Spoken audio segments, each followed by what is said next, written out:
Oh, hello everybody, my name's Stephen Ritchie. I'm a multimedia artist from Ashford in Kent. I thought I'd take this opportunity to show you on how I make a dragon.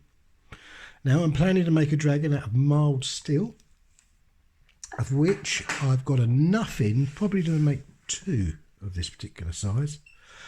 And very recently I went and purchased a new tool. I'm trying to keep the dust and the mess down a little bit. And the way I would cut out things in the past, either with a hand guillotine, or I'd use an angle grinder, or a plasma cutter. But in this particular case, I purchased myself a new tool called a nibbling machine. Oh, yeah. Now, a nibbling machine will waste a little bit of material because actually, basically what it is, it's like a mad hole punch that rapidly punches lots of little holes. And as you push it, it's trying to nibble the next hole out. And you end up with lots of tiny little half circle C shapes all over your floor, and it'll actually nibble a slot out. And in this particular case, about a 1/4 inch, 6mm sort of slot wide. But I found it very good.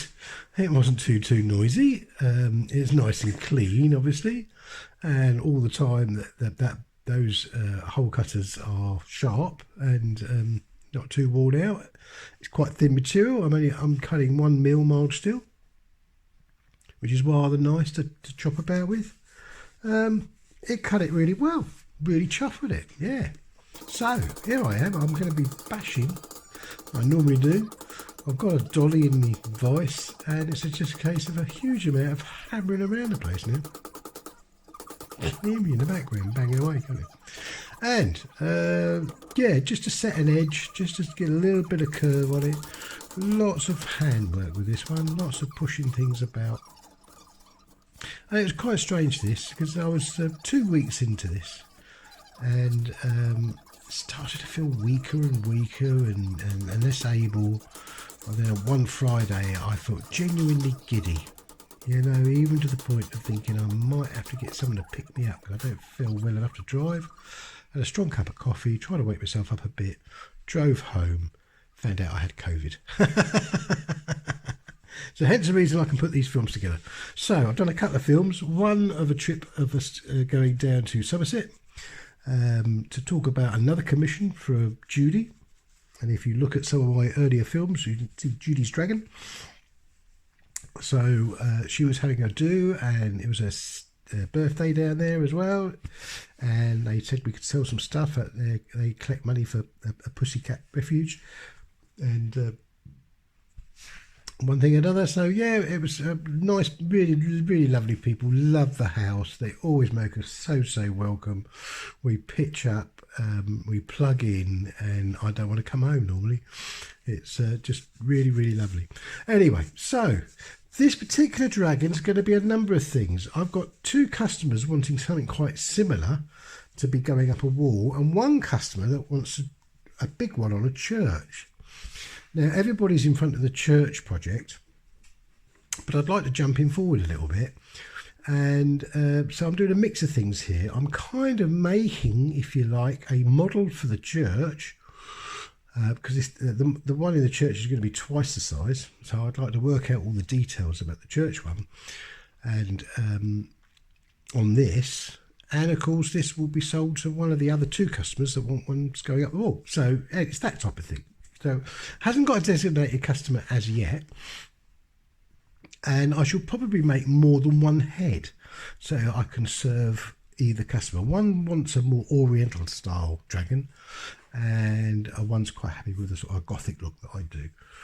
And yeah, so I just thought, right, I know how much material I've got laying around the place. I shall bag a dragon together, and I haven't done one at this scale for a little while. And that's what I thought I'd get on with.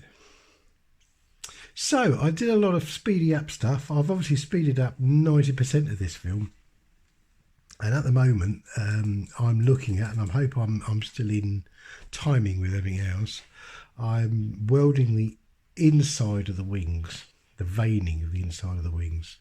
And when it's in speeded up film, it looks like a lot of fun. It's quite I've also done this in slow motion. It's quite therapeutic. Perhaps I want to just produce films with that dreamy music in the background so people can just go, for hours on end, you know. Who knows what people like. Anyway, I quite enjoy doing this little bit. It's it can eat into your day, but at least you feel like you're getting, you know, there's not too much what I call chin scratching about what you would do and how you would do it or anything like that. It's just a job that I need to get on with. It then needs cleaning up and scratching around a little bit, you know. So I've cut out my shapes. I've bashed them to death to give them a little bit of a curve when I want them. To then match them up, there's a little bit of tinsmith work going on there to make sure I've got wings that will be the shape I want them to be, and they match, and there isn't too much filling or anything. So there's a little bit of, you know, adjustment, if you like. I could do this through development, but just sort of rough guessing has always held me in good stead. It's about there, so, and the fact that I've had 40, 50 years worth of experience, I can sort of get a good rough idea of where I want to be. And the quality side of things, I know how far to go with stuff, and for what it's for and where it's going to be and how I'm going to finish it. So yeah, you know, when you start looking at my work in detail, it is detailed. You know, there's no doubt about it. I don't think anyone can fault me on my workmanship and stuff, particularly when I do my final cleanup.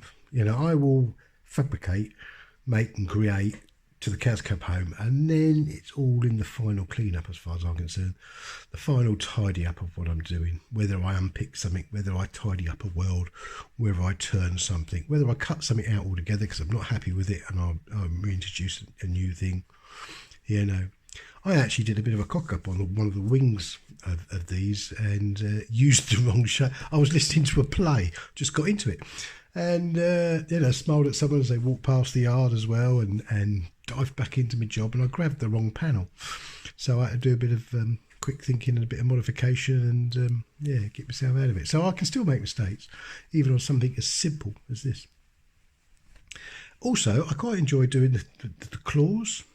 So I knew I wanted 4 on each pad, so I needed to make eight claws. There's also a lot of teeth to make, which I haven't started yet, but yeah, the claws can be a bit of fun. And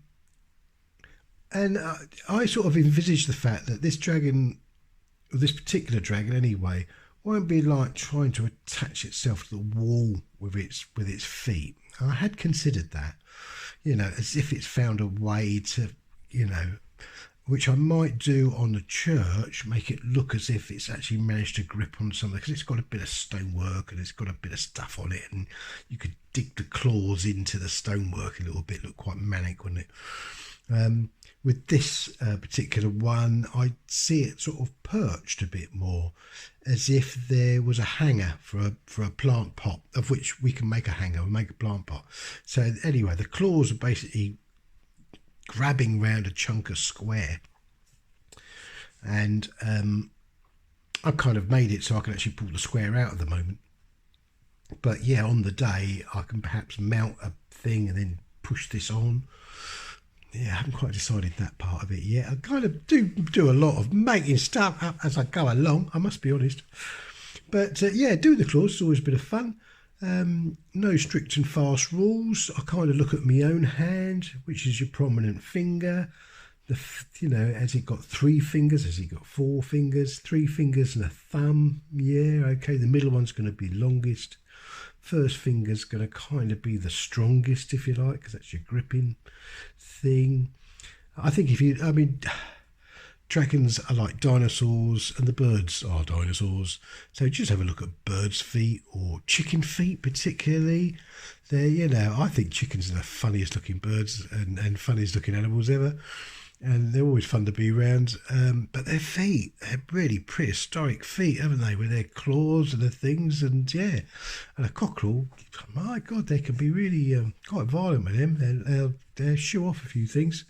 I've seen dogs run from cockerels. Anyway, so I do a little bit of rounding up on the end of a bit of round. I don't know what that is, about 12 mil, might be a bit more than that. Get a bit of a claw shape going on. cut some V's in, bend the L shape over, and then a little bit of MIG on the outside. And even the MIGging on the outside, I will kind of change as I go along, depending on how it's viewed. I believe that these particular dragons are going to be viewed from underneath, so I'm going to obviously spend possibly a little bit more. Once I've got the basic dragon up and running, I'll then look at it a little bit more detail. How is this dragon looked at? What's the angle? What's the view? And get the angle, decide that that's where it's going to be viewed from, and up the detail a little bit in places, you know, improve certain things from that view, if you like. That's not to say that you know my stuff doesn't hold up in good stead no matter how you view it. It does, but yeah, I might take a little bit more meticulous attention to the view of which it's going to be viewed at, and so on. So I'm still messing about with my phone to film all this, which is about time I've got a dedicated camera for this now. It's I keep dropping my phone. Hasn't completely smashed to bits yet, but I'm gonna waste a phone here, and I need my phone to be a phone, you know. But I'm still blown away on just how good the camera is on this phone. It's yeah, really they've come so far, haven't they? Anyway, so I need some arms for my wings. And I did this last time where I basically made I wanted something that's pretty strong. This is going to put up with gale force winds. It's going to be up on a roof or up on a wall, you know, somewhere. Not quite sure which end of the country. It might be Stoke-on-Trent way, or it might be Somerset way. But it's, you know, we've got to expect this to put up with the worst gale. Can't come off the roof, it can't hurt anybody. So anything that's got a triangulation to it, so anything that I make, I'm always looking at a three-way thing.